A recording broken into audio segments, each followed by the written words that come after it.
A journey of immersion, the history of animation. A brief exploration of the technological progression that has driven modern immersive entertainment mediums. During the initial stages of this project, it was the intention to consider anime, film, television, and feature-length animation as four distinctly separate mediums. Over the course of researching the history of projection, photography, film, and animation in both Japan and the West, it has become apparent that the only real differences between these mediums is in their perception. But because of the difference in perception, the production process for each is also fundamentally different. At its core, however, the most important thing for any animated content is the projection of a believable environment and relatable characters with dynamic personalities.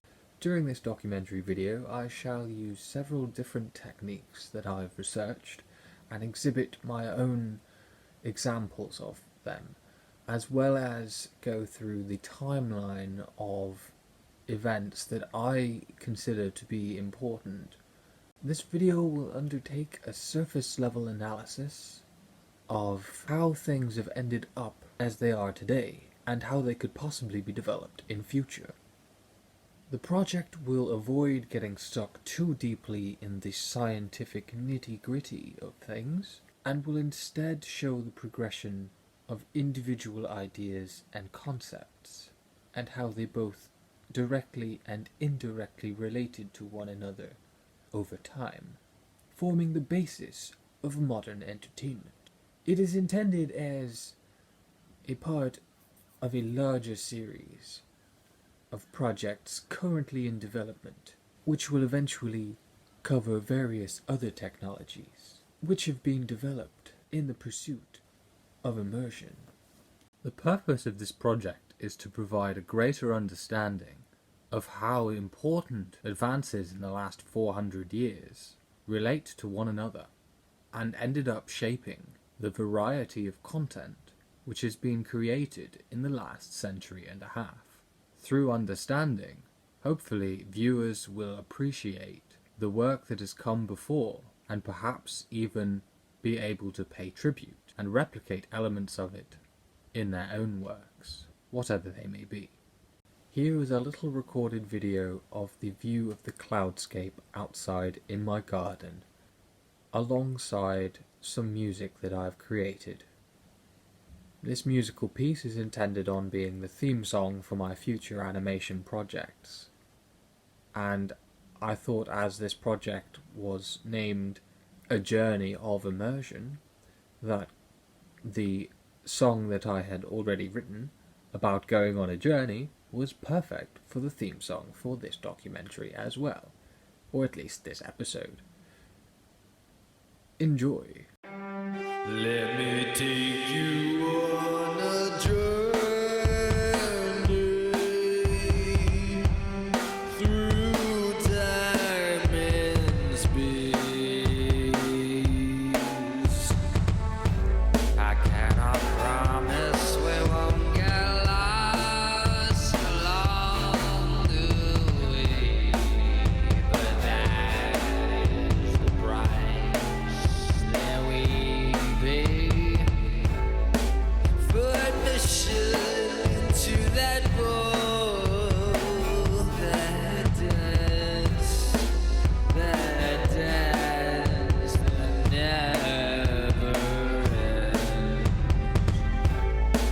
and where we will end up, that is for you to decide, and when we will give up, that is for you to decide.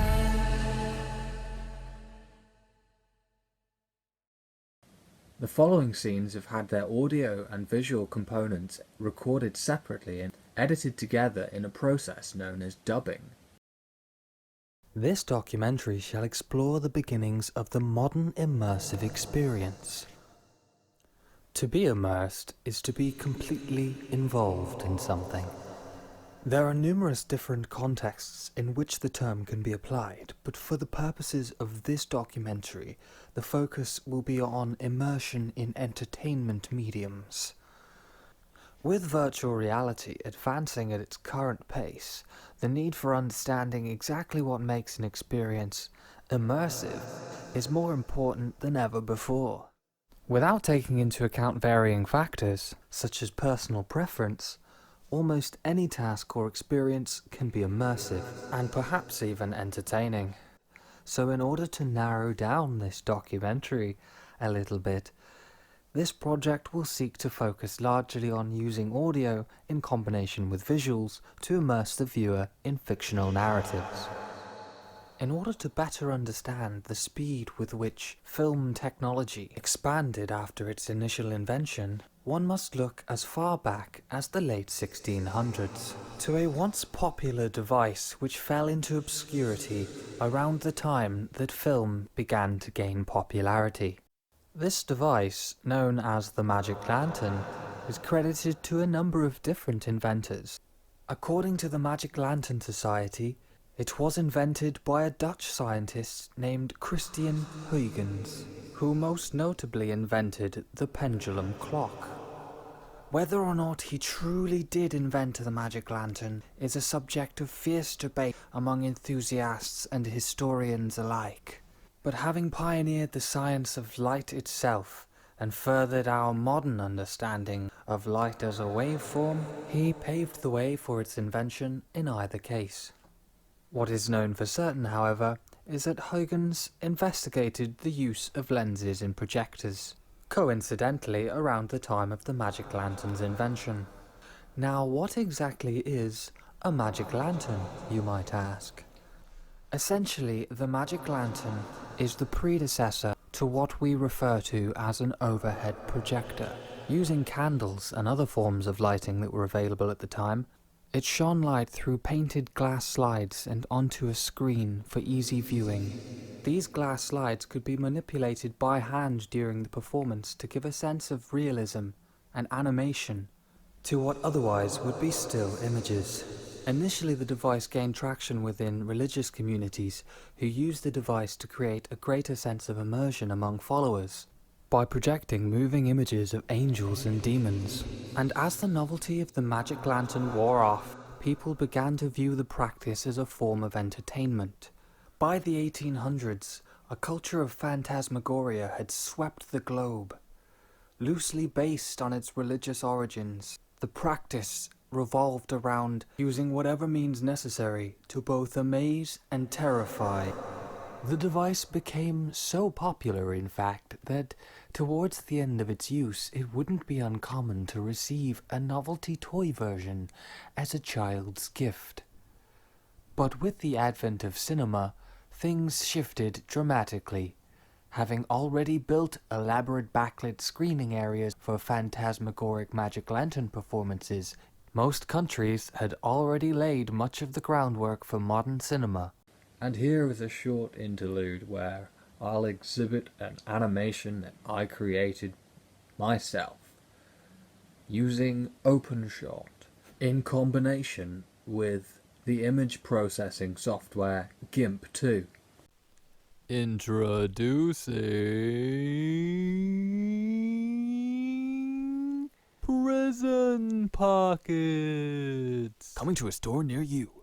Now with easy tie handles, no more mess. Are you tired of filling yourself with Kinder Eggs before a long stint in the slammer? Allergic to chocolate or dairy products? Looking for a sugar-free alternative for you or a diabetic friend? Or if you simply want to expand existing storage facilities, this guy knows. I use my pocket to store important objects that I want to keep safe when I'm out and about, like my phone, and that way I never miss a call or a text. Hello? Did you make it over the border? Yes. Did you bring the stuff?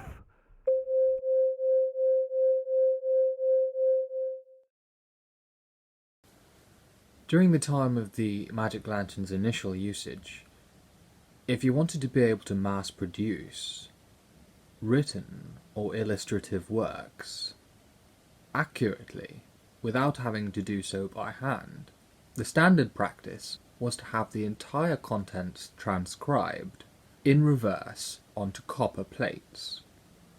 These copper plates would then be coated in ink and used to print the images onto surfaces the correct way round. This made it difficult to mass produce magic lantern slides in particular, which were glass-backed and would primarily need to be produced by somebody with artistic expertise. That was until, in 1796, a man by the name of Alois Sennefelder, while attempting to find less costly ways of producing copies of his works as a playwright, discovered that the insolubility of oil and water could be used in combination with a limestone block's porous nature to selectively repel oil-based inks. This discovery paved the way for a number of modern printing techniques, artistic methodologies, and the way we go about designing them. For example, the principles of lithography are even used in order to print things like motherboards and circuitry. In 1824, the first photographic process, heliography, was invented in France. Though it had been possible to photograph things before this point, the processes available at the time usually resulted in negative images which quickly faded into obscurity once they were exposed to sunlight. This permanent photographic process was created by Nicephore Niepce in an attempt to create lithographic content without the need for artistic skills. And in 1829 he associated his research with a Louis Jacques Mande de Guer. Together they improved on the existing idea with the addition of a secondary process which decreased exposure times from several days to a single day. Not long afterwards, in the year 1833, Niepce died, but de Guer continued with his work, and by 1838, with the addition of 2 more processes, exposure times had decreased further to just over 30 minutes. The process, however, only produced a single image which could not be reproduced. Expanding upon this concept, in 1839 a man by the name of Hippolyte Bayard, also from France, discovered that you could form a positive image directly onto paper coated with silver salts, specifically silver chloride. Here is the world's first documented permanent direct positive image. Because of these discoveries abroad, Sir John Herschel from England managed to transfer the same paper photographic process using silver chloride onto glass. This quickly became popular among astronomers who used the technique to take detailed pictures of the stars in the night sky. It was also used for other scientific photographs as it happened to produce the most accurate and long-lasting results. It was the prevalent method all the way up until the 1990s, when digital technologies began to surpass the capabilities of analog storage methods. Thanks to Moore's law, this increase in quality is only furthered, though for the last decade most advances have been on the software and optimization sides of things, rather than following the initial trend of computer technology. This is probably because of the inevitable limitations of our current methodology. We have reduced sizes of components as much as we currently affordably can. And now we are at the point where all we can do is stack higher numbers of components together and make sure the available space on each is utilized as efficiently as possible. It is likely there will not be a significant shift in computer technology until perhaps electron computing or some other form of more advanced digitization is made approachable to the mainstream. Around the year 1860, Pierre Hubert Devine is credited with inventing what he called a foliograph. Several years later, in 1868, the same idea was patented under a new name, kineograph, and eventually became what we now know as the flipbook animation. Though each individual page of the flipbook is stationary, persistence of vision creates an illusion of a moving image before your eyes when the images are rapidly flipped through. In 1864, Ducos du Horon was granted a patent for a process for creating color photographs involving carbon pigments combined with 3 separate but otherwise identical negative images taken through different colored filters. This process proved rather costly at first, approximately 3 times the cost one might assume, considering the need for 3 individual negatives rather than a single. Hand painting black and white photographs still remained the main way for most people to obtain colorized photographs for nearly a century. Also a Frenchman, Etienne Jules Marie, in an attempt to capture the movement of birds, invented what became known as a chronophotographic gun. This rifle-shaped camera was designed to take multiple shots in order to capture movement for scientific study, and is supposedly the origin of the concept of shooting in the context of film and photography. These separate shots were imprinted onto a single positive containing each stage of movement.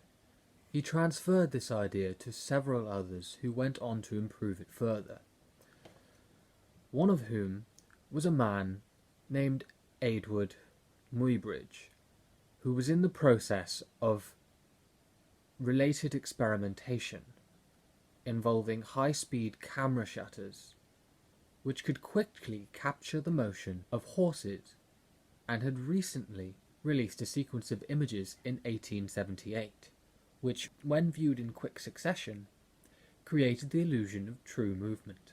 By taking inspiration from Colt-like weapons with a revolving barrel, Mary then further developed the gun-shaped camera to be able to cycle quickly through individual strips of film and take up to 16 shots per minute. And by 1894 had reached frame rates of 12 per second. Various sources suggest that he eventually obtained rates of up to 60 frames per second, though there doesn't appear to be any obvious surviving evidence of this recorded footage to prove so.